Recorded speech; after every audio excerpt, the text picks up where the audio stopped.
За уушгины хатгалгааны талаар. Уушгины хүн татгааг хэрэг байх юм бол эмнэлэг твтүүлнэ гэдгсэн тийм ээ. Уушгины хатгалгааны талаар та бүхэнтэй ярилцъя. За уушгины хатгалгаа хэрхэн илрүүлж юу хийх вэ гэдэг талаар олон нийтийн эрүүл мэндийн ажилтнууд чухам юу хийх вэ гэдэг талаар цөмөр ярилцъя. Олон нийтийн эрүүл мэндийн ажилтан бол эцэг эхчүүдэд болон асран хамгаалагч нарт бол бас энэ талаар дандаа зөвлөж явах шаардлагатай байдаг. За уушгины хатгалгаа гэдэг нь бол хүүхдэд энийг илрүүлэхдээ хүүхэд ханиас нь гэж эхлээд асууна. Тийм ээ?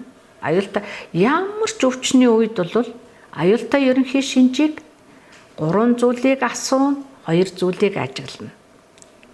За энэ байхгүй тохиолдолд дараагийнхаа ханиалгасан хүүхдээс асууна.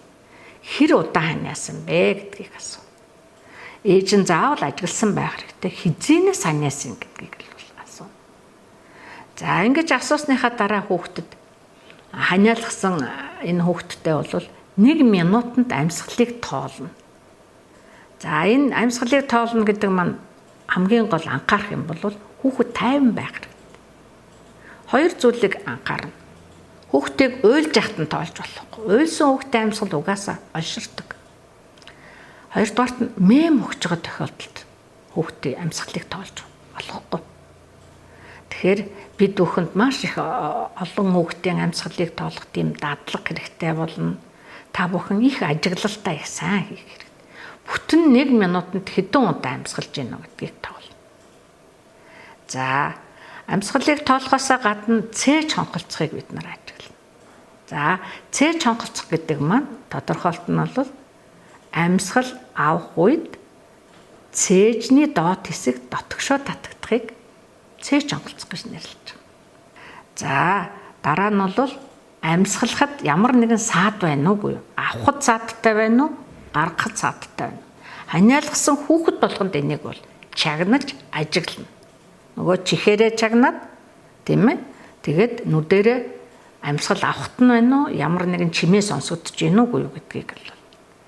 За энэ 4 зүйлийг бол бид нар шинжээд хүүхдийн биеийн байдлыг ямар нэгэн эм өхөөс нь өмнө бол үнэлэх хэрэгтэй байдаг. Хүүхэд цээж хонхолцох, амьсгал олширсныг ажил сурах нь бол олон нийтийн эрүүл мэндийн ажилтны гол зүйл юм байгаамаа. Бага насны хүүхдэд ханиалгасан хүүхд болгонд бидний хийх ёстой илрүүлэх шинжүүд гаргана.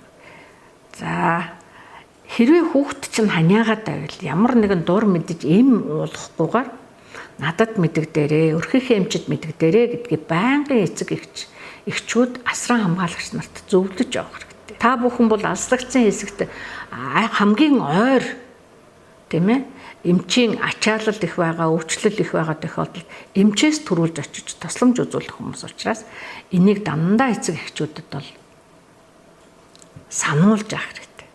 Амьсгал хүүхдийн амьсгал хэвийнхээс олширхыг л ихэвчлэн уушгины хатгалгааны шинж гэж үздэг. Уушгины хатгалгааны шинж гэж үздэг. Тэгвэл одоо хідээс дээшээ байвал амьсгал олширсан гэж үзэх вэ гэхээр энэ слайдн дээрээс харъя. 2 сар хүртэлх хүүхдэд бол 60 буюу түүнээс дээш байхыг. 2 сараас 1 нас хүртэлх хүүхдэд 50 буюу түүнээс дээш байх. Амьсгал 1 минутанд. За 1 наснаас 5 насны хүүхэд байх юм бол 40 буюу түүнээс дээшээ амьсгалж байх юм бол хүүхдүүд ээж аав нь бол амьсгатаад байна гэж ярьдаг. Манай биднэрийнхаар бол амьсгал нь онширсан байна гэж үздэг адилхан л да. Тэгэхээр онширсан гэдгийг бол хүүхдэд ялангуяа хүүхдийн нас бага байгаа тохиолдолд бол амьсгалыг тоолох бол их туршлага, дадлага олон хүүхдүүдээр ажиглалт хийсний үр дүн дээр та бүхэн энийг бол сайн хийж чаднаа.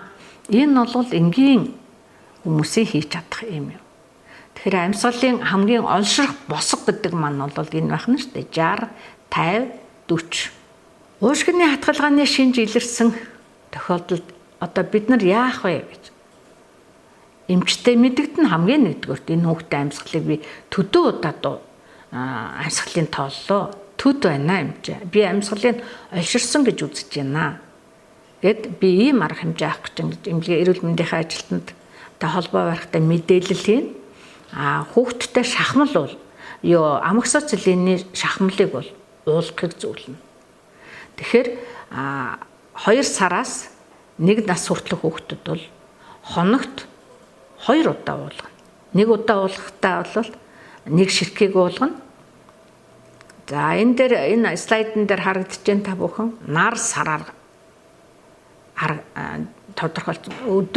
Өглөө нэгийг уулгана, оройн нэгийг уулгана гэсэн. Өдөрт 2 ширхгийг. За тэгээд 5 хоног уух эмийг бол та бүхэн гэрт нь үлдээд 5 хоног уухыг үлдээ. За 1 наснаас 3 настай хүүхдийг өглөө нэгийг 2-ыг өдөр 2 орой 2-ыг ингээд өглөө орой 2. Тэгэхээр энэ хүүхд бол хоногт 4 ширхгийг. Тэгэхээр та бүхэн бас 5 хоног яхийг хийж.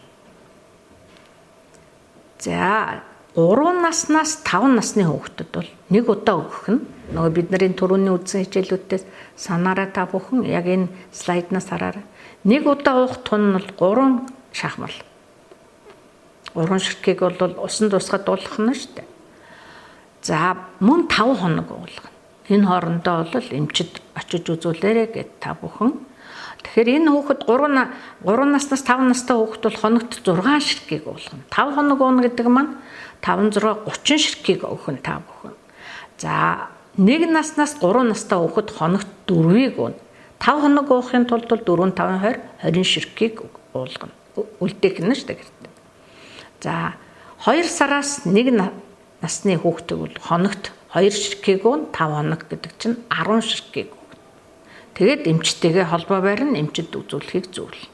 За уушгины хатгалгаатаа гэж үздсэн тохиолдолд та бүхэн ингээл ганцхан нэг 10 20 30 ширхгийг эм өхөөсөө гадна ямар шинжүүд эдгээр шинжүүдээс гадна ямар шинжүүд илрүүл яаралтай үзүүлэх вэ гэдгийг эцэг эхчүүдэд маш сайн зөвлөж өгнө. За хүүхд чинь халуураад байвал халуур бол тийм ээ ханиалгалт нь ихсээд байвал хүүхэд унтаарсан буюу номо байдалд орох. Ухаалдах тийм ээ хоолнд дургу болох.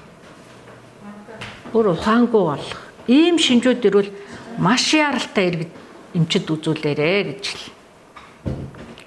Тэгэхээр энийг гэрээр эмчилж болно. Гэхдээ эмчид заавал үзүүл гэдгийг хэлнэ. Та бүхний авах арга хэмжээ нь бол 5 хоногийн уух антибиотикийг өгнө.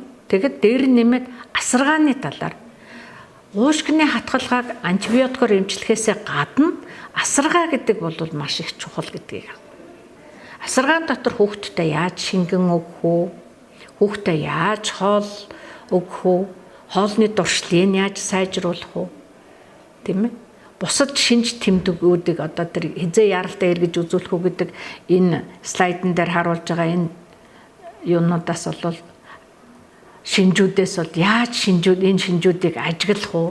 Халууны ямар хугацаатай үүсэх үү гэдгийг бол та бүхэн зөвлөж.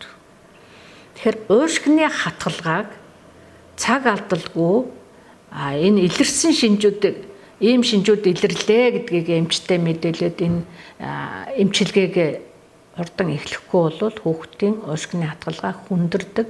Хүндрэлээсээ болоод хүүхдийн амь насанд аюултай уушгины хатгалгааны хүндрэлээр нас барах асуудал бол нэлээд байдаг. Энийг сайн анхаарч ахын зүйтэй байхаа.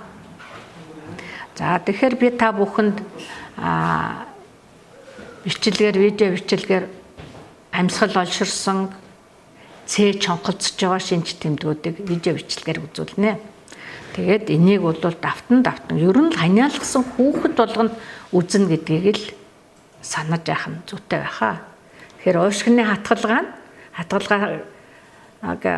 ангилсан тохиолдолд бол гэрт нь бол эм уулгах нь насанд нь тохирсон. Тэгээд 5 хоногийн эмийг та бүхэн үлдээнэ гэрт нь. Тэгээд ээжд нь асаргаа, хооллолт, суулгааны талаар зөвлөнө. Яг уушгины хатгалгааг эмчлэх талаар ярилцлаа.